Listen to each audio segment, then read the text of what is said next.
রক্ত এবং পানি কখনোই একসাথে বইতে পারে না। আন্তঃসীমান্ত নদীর পানি ব্যবস্থাপনা নিয়ে পাকিস্তানকে বরাবরই এই কঠোর হুঁশিয়ারি দিয়ে আসছেন ভারতের প্রধানমন্ত্রী নরেন্দ্র মোদী। তবে এটি এখন আর রাজনৈতিক স্লোগানে সীমাবদ্ধ নেই। ভারতের নতুন পানি কৌশলের মূল ভিত্তিই হয়ে উঠেছে এই স্লোগান। গত বছর কাশ্মীরের পেহেলগামে সন্ত্রাসী হামলার পর প্রতিবেশী পাকিস্তানকে দায়ী করে দেশটির সাথে সিন্ধু পানি বন্টন চুক্তি স্থগিত করেছিল ভারত। এবার পাকিস্তানের রাভি নদীতে অতিরিক্ত পানি আটকে দিতে যাচ্ছে দেশটি। ভারত সরকার বলছে, সিন্ধু নদ পানি বন্টন চুক্তির আইনি কাঠামোর মধ্যেই এই পদক্ষেপ নেওয়া হয়েছে। সেই সাথে রাভি নদীর মূল অধিকার ভারতের। পাকিস্তানের সাথে উত্তেজনা বাড়াতে নয়, পানির অপচয় রোধ এবং পানি সম্পদের পূর্ণ ব্যবহার নিশ্চিত করতে এই পদক্ষেপ নেওয়া হয়েছে। ভবিষ্যৎ হোক নিরাপদ, বিনিয়োগ হোক বিশ্বস্ত, আর আমার পছন্দ সল্ট বে। ওয়েলকাম টু সল্ট বে।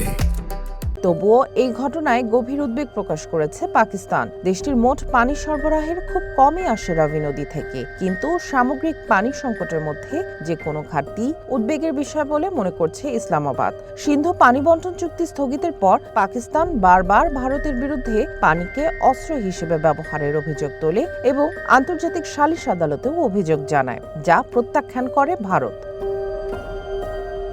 সিন্ধু নদ ব্যবস্থার ৬টি নদীর মধ্যে একটি রাভি। এটি ভারতের হিমাচল প্রদেশ ও পাঞ্জাব হয়ে পশ্চিম দিকে প্রবাহিত হয়ে পাকিস্তানে প্রবেশ করে। ১৯৬০ সালে বিশ্ব ব্যাংকের মধ্যস্থতায় হওয়া সিন্ধু পানি বন্টন চুক্তি অনুযায়ী পূর্ব দিকের ৩ নদী রাভি, বিয়াস ও সতলুজের পূর্ণ অধিকার দেয়া হয় ভারতকে। অন্যদিকে পশ্চিম দিকের নদী সিন্ধু, ঝিলাম ও চেনাবের ওপর অধিকার পায় পাকিস্তান।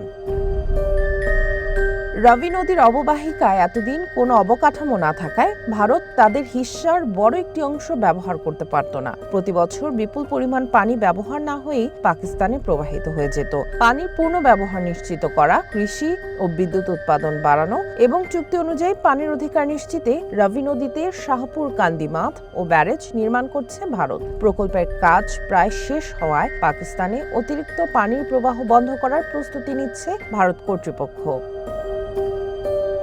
এদিকে ভারতের এই পদক্ষেপে পাকিস্তানের পানি সরবরাহে বড় প্রভাব পড়বে বলে আশঙ্কা করা হচ্ছে। দেশটির প্রায় ৮০% কৃষি জমি সিন্ধু নদ ব্যবস্থার উপর নির্ভরশীল। পানির প্রবাহ কমে গেলে ফসল উৎপাদন এবং খাদ্য নিরাপত্তা বিঘ্নিত হবে। এছাড়া লাহোর ও মুলতানের মতো শহরগুলোর পানি সরবরাহ সিন্ধু নদের পানির উপর ব্যাপকভাবে নির্ভরশীল।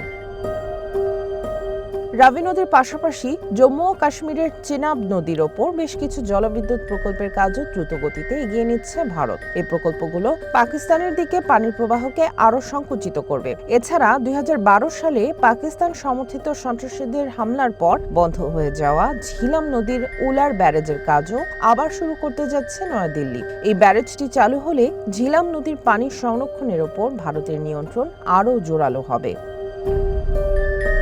সামিয়া জান্নাহ, ওয়ান ইন্টারন্যাশনাল ডেস্ক।